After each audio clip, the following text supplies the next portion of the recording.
Our guest this week is a PhD and founder of DJ Investment Advisors, co-author of Know Your Soul, Bring Joy to Your Life, and his other written works include Conscious Globalism, What's Wrong with the World and How to Fix It, and Conscious Capitalism, Principles for Prosperity.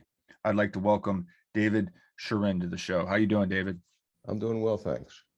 Excellent. Thanks for joining us today. And you've got a kind of a fascinating lineup of books. I'm pretty excited to have you on the show because, I think now, I don't know for sure, but I think some of your written work kind of ranges on a lot of the stuff we like to discuss on the show. Maybe from what I've seen, it seems like you're maybe someone who perhaps had some kind of financial background or some kind of other background. And then what kind of led you to start writing books like this and to kind of get into these topics? Well, I started my career in the financial world and in investments specifically. And about the same time I was doing my investment work and making a living, I was studying ancient wisdom. And so those two tracks continued from many decades ago. And I enjoyed my work for a while, but after a number of years, I was sort of encouraged to sell my business and to move into doing some writing and speaking. And so it was just a natural progression, although it didn't seem so at the time. Looking back at it, it was a sort of a natural thing. So it's just something that kind of accumulated over the years as you learned and kind of, some people would call it, I guess, awaken or woken to. Well, some of that, but I was guided to do some of this. About 1990, I went for some healing work. At the time, I didn't really know what that consisted of or what it was, but and during the work, some material was channeled to me, and I did this for a couple of years periodically, and at one point, the message I was getting was, "It's time to sell your business," and they really didn't tell me and the what. Just sell your business. So it was a leap of faith at that time. I really didn't know what the future held. And you mentioned channeling. Was it like spirit, or is it something? Can you maybe put a finger on? Were you able to like figure out like what it was? Was it like a spirit guide, or was it like maybe consciousness itself? What was it that was guiding you? Well, this channeling was coming from the healer. So it was her guides who were giving her the message that came to me at that time. I've since have done my own channeling, but at that time I was not doing that. Now that's something that maybe somebody doesn't take lightly, something you've worked on your lifetime and built a business, and then, just to be like, told to sell it. Was there like maybe a feeling from within or something that was pushing you in that direction to do it as well? Well, I was, as I said, when I first started out, I really enjoyed the business. After a number of years, 2 decades approximately, I was not enjoying it. And I wasn't really looking for something else to do. I really didn't know what to do, but that was sort of a motivator in addition to getting this encouragement from spirit. Now, this encouragement from spirit and kind of as you learned and progressed and kind of awoken spiritually, was there some skepticism there throughout this journey, or was it just kind of like you were on board with things?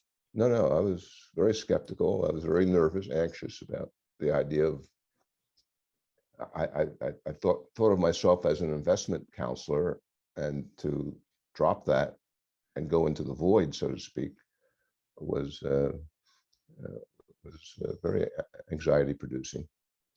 But I had enough time working with this healer and getting various messages, and as well as help in other ways, that my confidence grew that there was something here that I needed to listen to. So it was both a leap of faith and some confidence that there was something really here that I needed to follow. That's cool. And then why is it so important for you to share this information with people, like, you know, in your written work and kind of what you're doing now? Why is it important to you, or what do you feel is calling you? Well, I have as I've learned over the years, and as I look back, I see that there's a purpose. We're all part of a soul. We all have a soul, and the soul has an agenda. We're not given a script generally that here's what you're supposed to do, A, B, C, but the soul has an agenda, and it leads you along in various ways.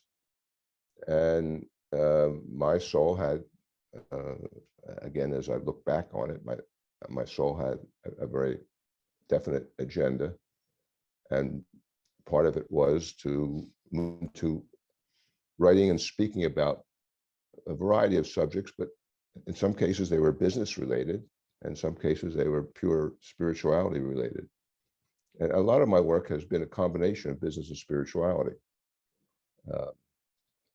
So, I mean, I can get into a little bit more of this either now or later. Maybe I should do it now while we're on the subject, but my soul's journey took me to China. I had no idea while this time was going through the 90s, that the destination, but that's where it ultimately led. My first book, Conscious Capitalism, was published in 1998. And within a couple of years, I received a blind email, you might say, from somebody who identified themselves as a Chinese scholar who was living in the United States and studying in the United States. And they read my book. They were in California. They read my book in the library there. And they said they'd like to take this to China. It seemed like a pretty far-fetched and crazy thing, but I said, sure, why not? And it didn't happen immediately. It took some effort and time. But in 2001, the book was published in China. As I subsequently learned, this was the purpose of my writing the book, to get it to China and to get an opening in China. I had been given the task, so to speak, of introducing some new ideas to China. And so my book was published in 2001 in China, and I was asked to come over there and speak and give some lectures, and I did it with some trepidation, because I had never been to China and didn't know what to expect. But I went over there, and I think it was my first lecture. I gave about a dozen lectures the first trip. The first one was to what I call the Communist Party School. It has a slightly different name in China, but it's a school for high-level executives in China to come back and learn different subjects, just like you would in a university setting. And I had the opportunity to speak to that group, and they were, I mean, high-level people in China in the Communist Party. Again, I was nervous. I didn't know what to expect, especially when I walked around the campus and I saw people walking around with machine guns. But Wow. I gave the lecture, and lo and behold, they liked it, and they put my book in their library there, and the book was put on the picture of it was put on the, as well as my picture, on the largest bus line in China. And the Communist Party liked a lot of the concepts of really social responsible business, or it's now called ESG, environmental, social, and governance policies. And so the party got behind it and encouraged other businesses throughout the country to think about this and implement it. And within a few years, or several years, this has become widespread in China. Again, with the encouragement of the Communist Party. If the Communist Party wants something done, there's a high likelihood that some people will do it. So, so I've been back to China now 9 times, giving lectures and talking to various groups, academic groups, business groups, and political groups, high-level political people, and talking about various aspects of social responsible business. The first thing I noticed when I got to China in 2001 was how terrible the environment was. They really had serious problems. And I used to talk about that because it just struck me as being a real problem they had. And you mean as far as pollution and stuff like that? Right, yes. Air pollution, water pollution. Yeah. So I used to give my talks, and I would focus on that a lot. And the feedback I would get from the audience generally was, well, we're a developing country, and we have to focus on economic growth, and we can't really pay too much attention to the environment.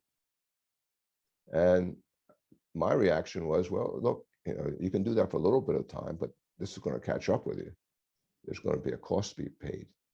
And it wasn't too many years, maybe a decade, maybe less, before this was becoming obvious to the Communist Party and to people, citizens throughout China, really had to focus and make drastic changes. So, so that was my early travels to China was focused on social responsible business, and which is really a combination of business and spirituality in my view, taking spiritual principles and applying them to business.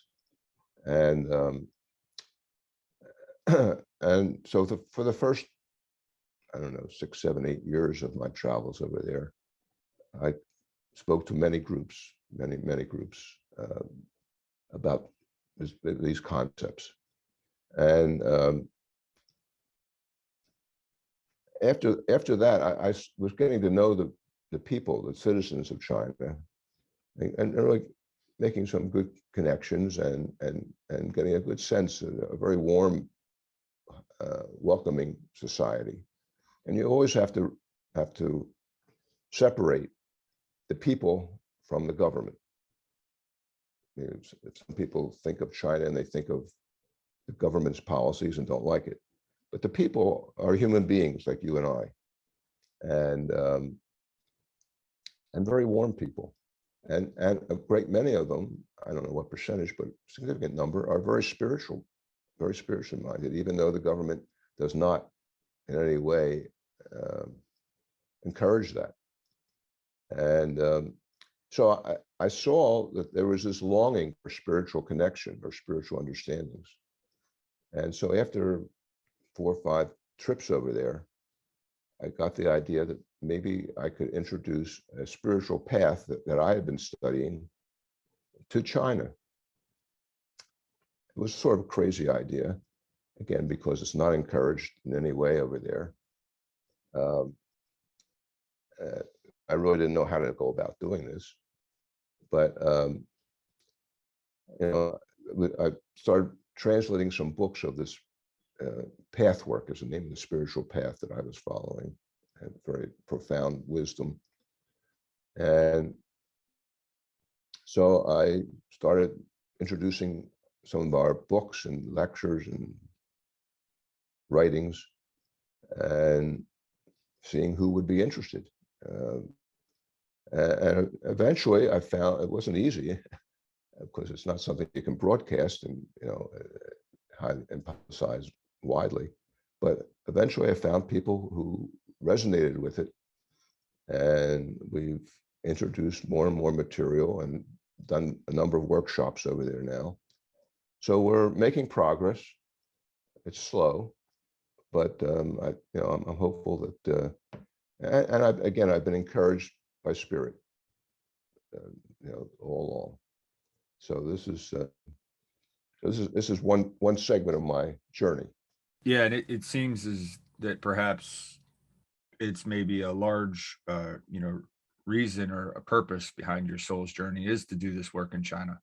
Right. Fascinating, fascinating. Yeah, I didn't know that initially, but I Yeah. was eventually told that. Wow, that's Um, impressive. I like your take on, spirituality and business, and you're starting to see a lot of that, like with health and the medical field as well. But perhaps we should use spirituality in just about everything we do, right? yeah, absolutely. If it's practical, it's spiritual. If it's not practical, it's not spiritual. So I know that doesn't. A lot of people might question that, but that is actually the truth. There are spiritual principles behind everything that happens in the world, and in fact, that's one of the things that I talk about now is what's happening in the world today, because people are confused and upset. And so I help them to go back and look at what's going on underneath what's happening, so we understand the principles that we have to pay attention to.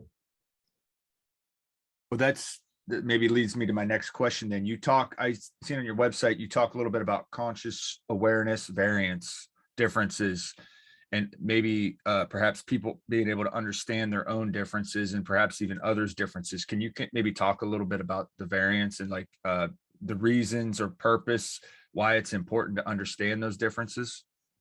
Well, we all have different values and priorities that we've been conditioned to believe.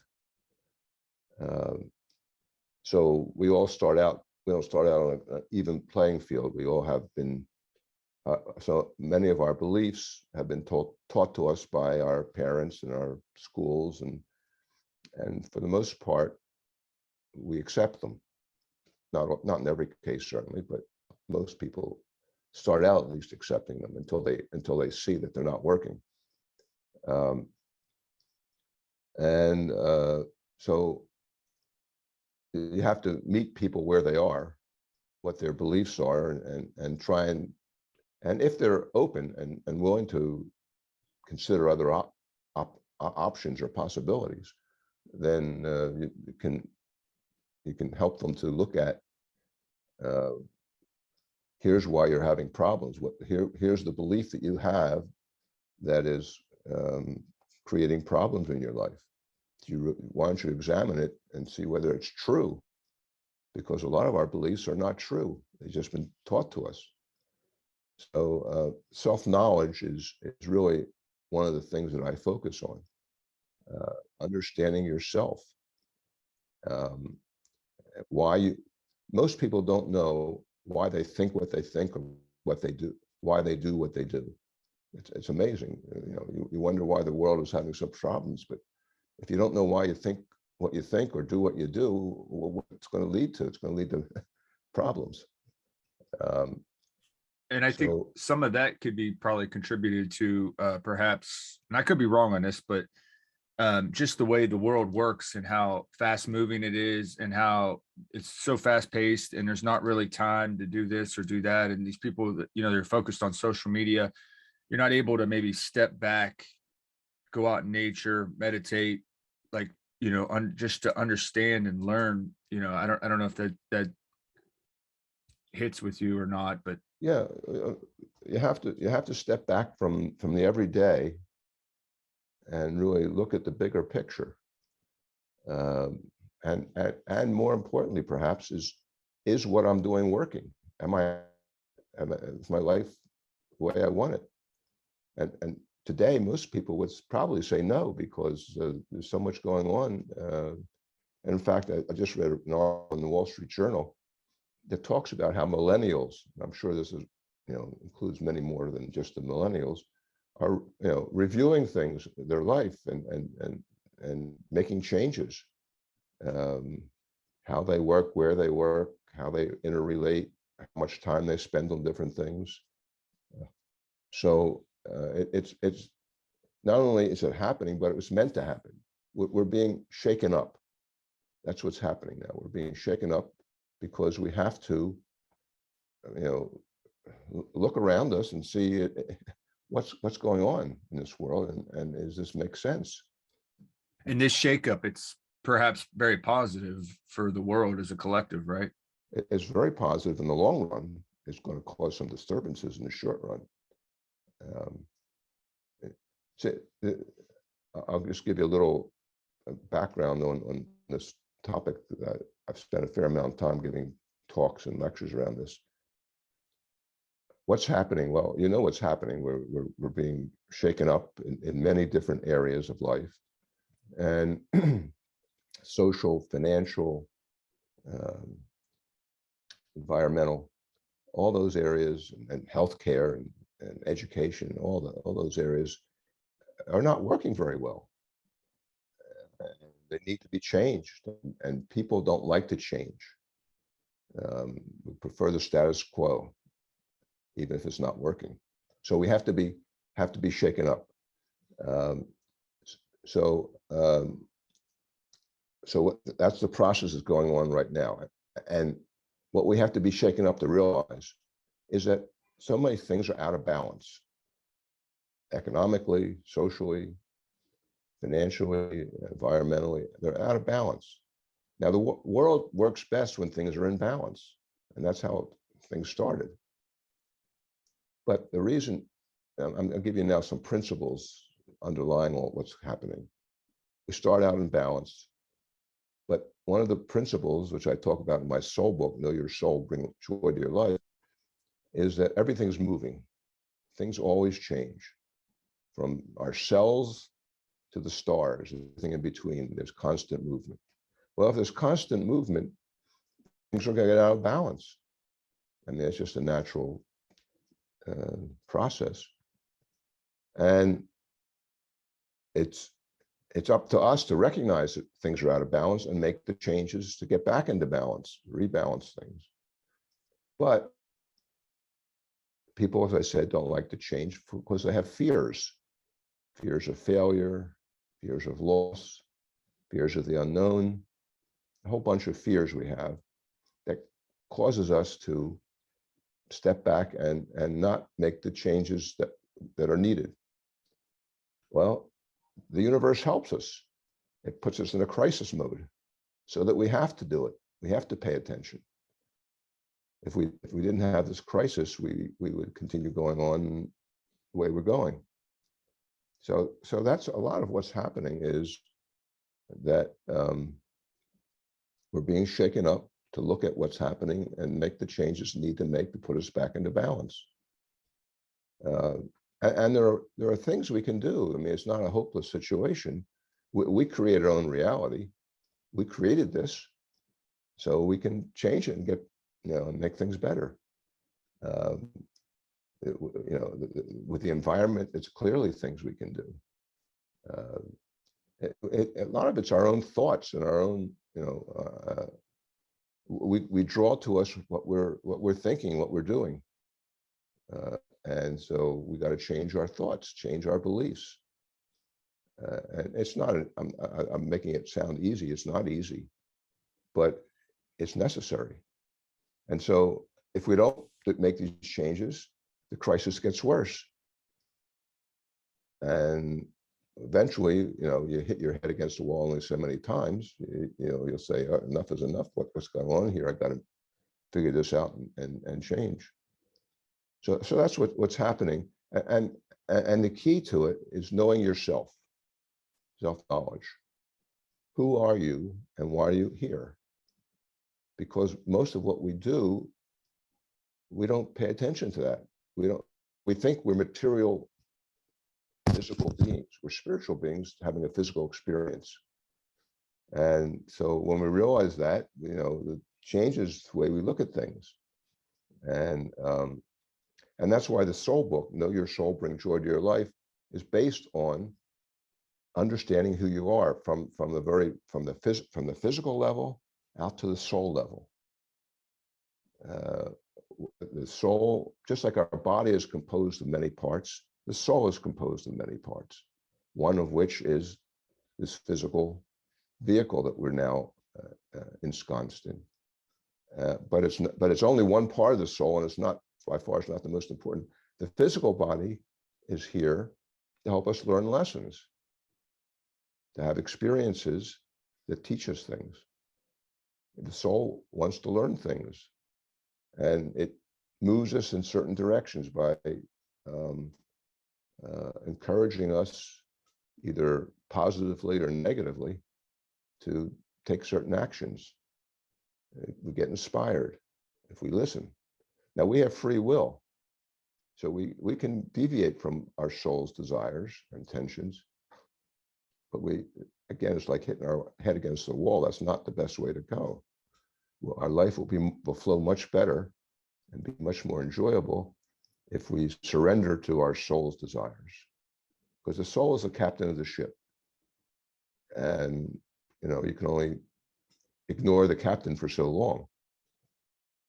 So it's important really to know ourselves, and I think those in the audience who are interested in that sort of thing will find that the soul book will help them to do that. But I give a lot of experiences that I've had, interactions I've had with spirit, my soul, and other parts of spirit. Spirit has, there are infinite number of entities in spirit, and so it's something that I think for those who are interested in this aspect, that would find very helpful and enlightening. Yeah, it sounds enlightening and perhaps very important work. I think I can get on board with a lot of what you're saying, and I think a lot of the way that you view the universe, perhaps similar to how I view it. I do think you're right, though. It's not easy. I love how you said, though, that there's kind of got to be a flow or a surrender. To kind of have to surrender your soul to your purpose, or your soul's journey, or what your soul wants intended for you. I kind of battle with that back and forth, and I think I'm getting better at it, but it's not always just as easy as letting it flow. I have my struggles, but I Yeah. do see what you're saying, because I feel like when I am doing the right things do seem to go a lot smoother. Well, absolutely. And we all resist initially, and we have to recognize that we're resisting and take a leap of faith in many times. It doesn't make sense what I'm being guided to do. But if you don't follow your soul's guidance, there are, well, I'll call it penalties, or there are things that will wake you up to the need to follow it. And if you do follow it, and I discuss this detail in the book, there are rewards. There's both positive and negative aspects of this. For instance, I discuss in my book where I and my co-author actually have gone through a reincarnation in the same lifetime, which is an encouragement, rather than having to transition and then come back again, because this is a continual process. You can continue on and accomplish more in one lifetime, which will mean you have to do less in future lifetimes. So, there are things of this where your soul says, yeah, you've accomplished what the task that I set out, and I'd like you to continue. There's more to be done. Kind of like almost like a reborn spiritually, or a different path, because you've accomplished this mission, you're on the next. Right. And again, I explain it in some detail in the book, Mhm. probably more than we want to go through now, but Right. your energy body is completely dissolved and a new one rebuilt, and a new task given to you. So it's a complete redo, so to speak. So this is just one of the. There are other quote unquote goodies that you may receive as a result of surrendering and following your soul's will, and it's not easy. I grant you that some of the things that you may be encouraged to do don't sound that attractive or make a lot of sense, but we don't see the big picture. And so to make judgments based on what we do see is foolish. The soul has a goal and has a way of getting there, and we all do well to follow it. Yeah, I think perhaps a lot of times when you say we don't see the big picture, we're looking at it more from our perspective or our standpoint rather than a top-down overview of the whole bigger picture of maybe connections that you're going to make or people that you may touch or change lives, with some of the things you might be working on. Right. I think that's valid. Can you maybe talk a little bit about global consciousness and like, is there a collective consciousness where we're all connected and we kind of maybe influence each other? Oh, absolutely. I mean, you heard the phrase a million times. I'm sure we're all one, and it's true. And the thing that the thing that I'm most happy about and blessed by is that for the last 25, almost 25 years now, I've been having a monthly channeled discussion with my spirit guides and higher self and soul. So it's become very obvious to me just how everything's connected. There's no question in my mind anymore. I had that question when I first started, but there's only one thing that exists, and we're all part of it. And but in order to learn different lessons that couldn't be learned, see, these lessons couldn't be learned if you knew everything was connected and we're all one. There are things you couldn't learn hate, you couldn't learn war, you couldn't learn the consequences, you couldn't learn about selfishness, you couldn't learn about a million things. Most of the things that happen in our lifetime, we couldn't learn about that in a state of oneness. You can only do it in a state of separation. But the state of separation is an illusion. It doesn't. It's not real. It's not real, but it appears real.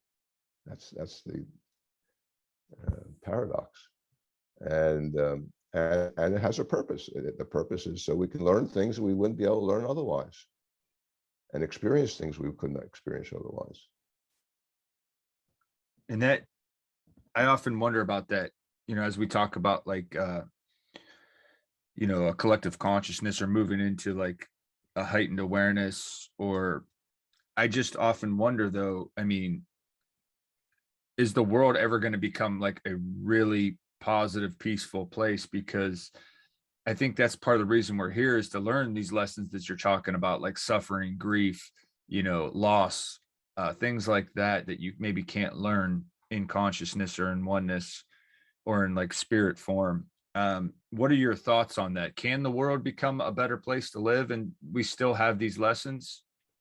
Absolutely. I mean, there's no question that's the direction we're going. The question is how long it takes us to get there, which is based purely up to us, how fast we are ready to surrender and change whatever beliefs we have that are not in truth. Again, we all have a lot of them because we've been taught them over and over again. So, we're moving in the right direction. And this period we're going through right now is to help us, believe it or not. It doesn't seem like it would, but it is. And consciousness has been flooding the earth for couple of decades now, as they try and help us to get over and to expand and learn the lessons that we need to learn. But it absolutely is moving in that direction. And the thing that we have to keep in mind, so that we don't feel hopeless, is that you only need about 5%, the critical mass, only need about 5% of the world's population to really get it, and the rest will come along. I've heard that before. So That's it's interesting. not a situation where, how am I going to ever convince this person to understand the reality of life? They'll get it as a critical mass is formed, and then that's what's happening now.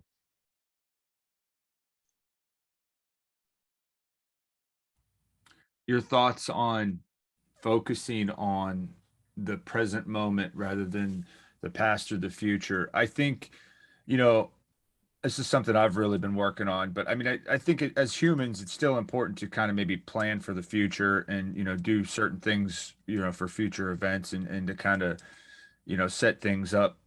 But at the same time, um, I find it, I don't know what the word is I'm looking for, but relieving, or it's less stressful, let's put it that way, when I try to stay in the moment rather than focusing on something that's happened to me or something that, there's a potential. Well, the biggest problem, this is a big generalization, but I'll say it anyway.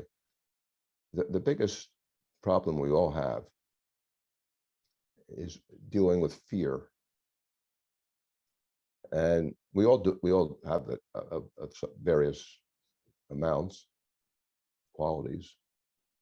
But fear comes from what happened in the past. We worry about something in the past happening again that we didn't like, or the unknown of the future.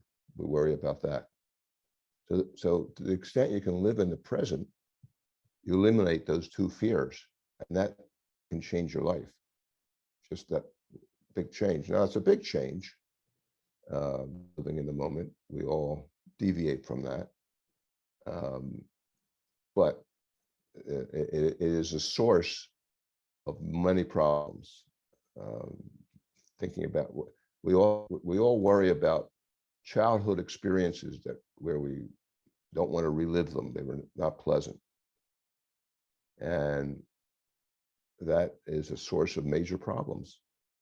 Worrying about, because that's not going to happen again. That's the past. It won't happen, but we worry about it. Or the future. We have no idea what the future holds. Even spirit. I'll ask spirit in one of my sessions. I'll ask spirit about something that may happen in the future, and they'll all say, "Look, here's what it appears to be. This is the trend that's currently going, and what's likely to happen. But there's free will here, and people can do all sorts of things. They can't predict the future, and neither can we. So why worry about it?" Now, I would be the first to tell you that I'm not 100% pure here, but I can talk a good game, and I know it's accurate. I know it's accurate that this is a major source of our misery. Yeah, it's likely one of the struggles of being human, right? Is Yeah. that, despite knowing it, it doesn't mean that you're still not going to be, faced with it. And there is no past or future. Yeah, it's Again, just this the now. is a concept that's hard to grasp, but there is only the now.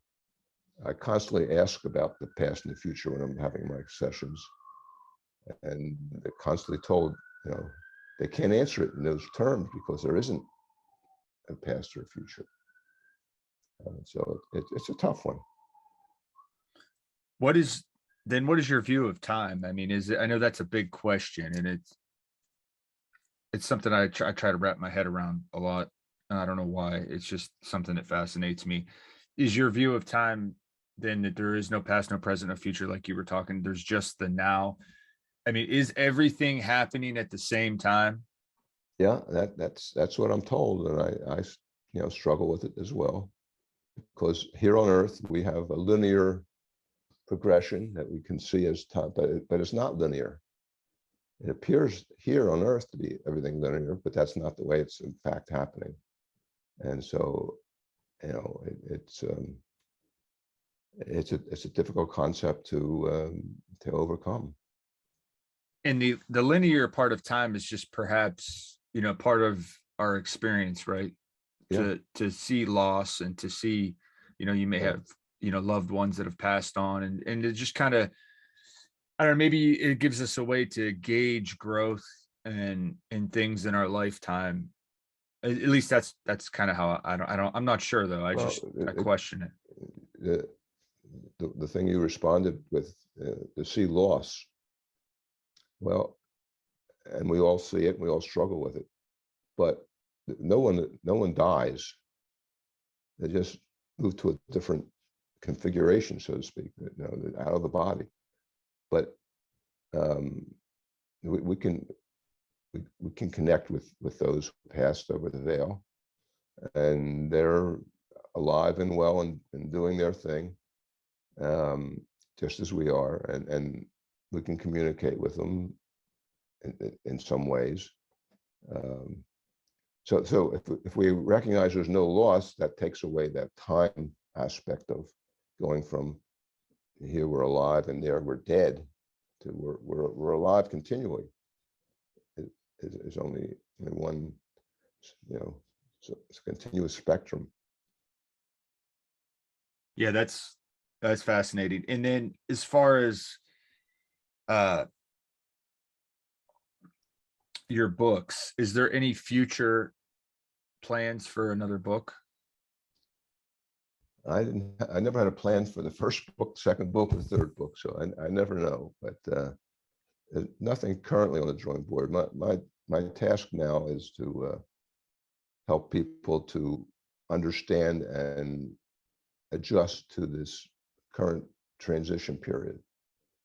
And the key to that really is, as I mentioned before, knowing yourself, knowing who you are, why you're here, so you can, so your priorities and values align with that. Because in most cases, our priorities and values are out of sync to some degree with who we are and why we're here. So we have to understand who we are, and that's, so getting this soul book out and getting people to understand who they are from an energetic as well as a physical standpoint, um, is vitally important. And to understand some of these principles I spoke about and why getting out of balance. And by the way, there's no right or wrong. I talk about this in my book, which is a hard concept for most people to accept. The soul doesn't care what happens. You'll learn from everything, whether it's now, if you do something that is not in keeping with universal laws or reality or whatever, or you know, there will be consequences. There are consequences, you know, at a very, you know, there's karma. You can create karma, which means you have to come back and experience the other side of whatever it is you're doing. Archangel Michael calls it, I can think of it,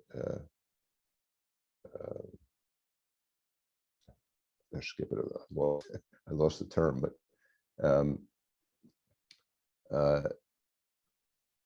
so there are consequences. You know, we'll be here longer if we don't, if we're out of alignment with reality, and with our soul's desire.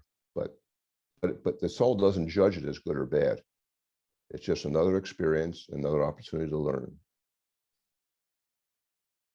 Yeah, it sounds like a fascinating read, and I've read you know, a few of my guest books, and I think, you know, yours is probably going to be the next one up on the list that I'm going to get and read. It sounds like a really good work.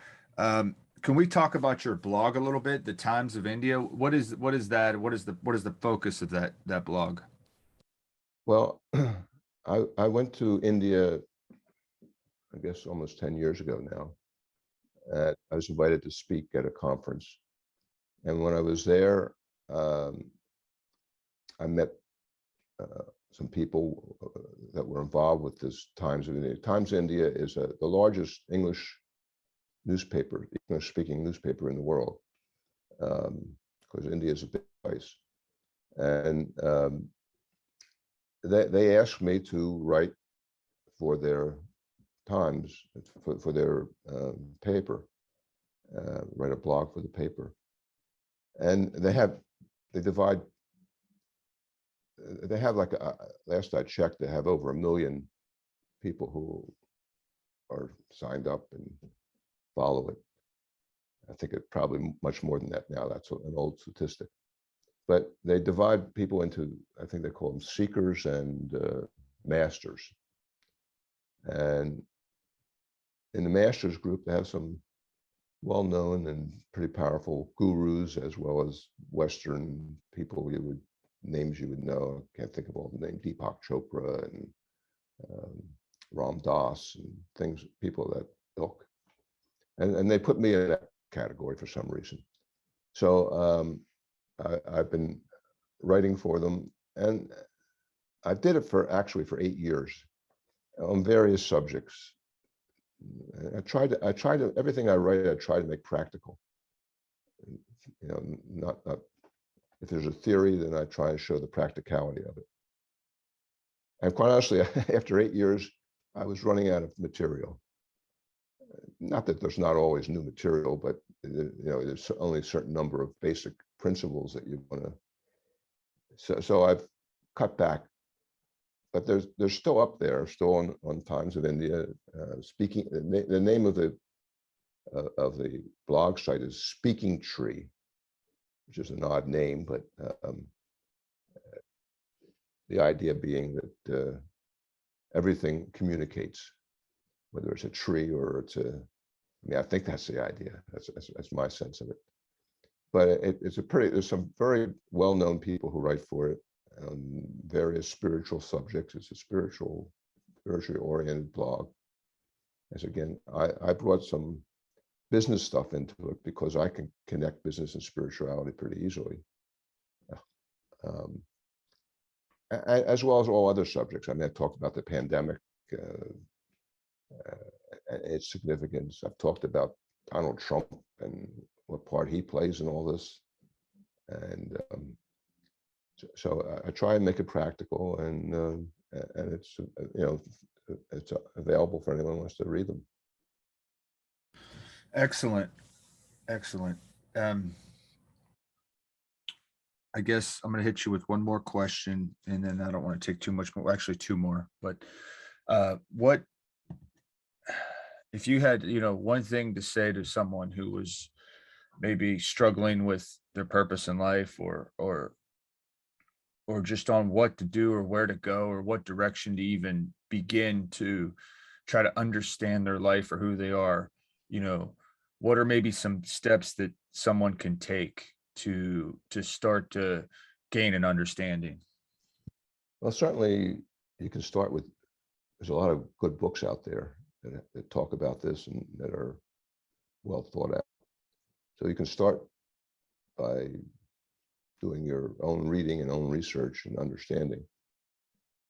There are many spiritual paths out there that have some really profound material.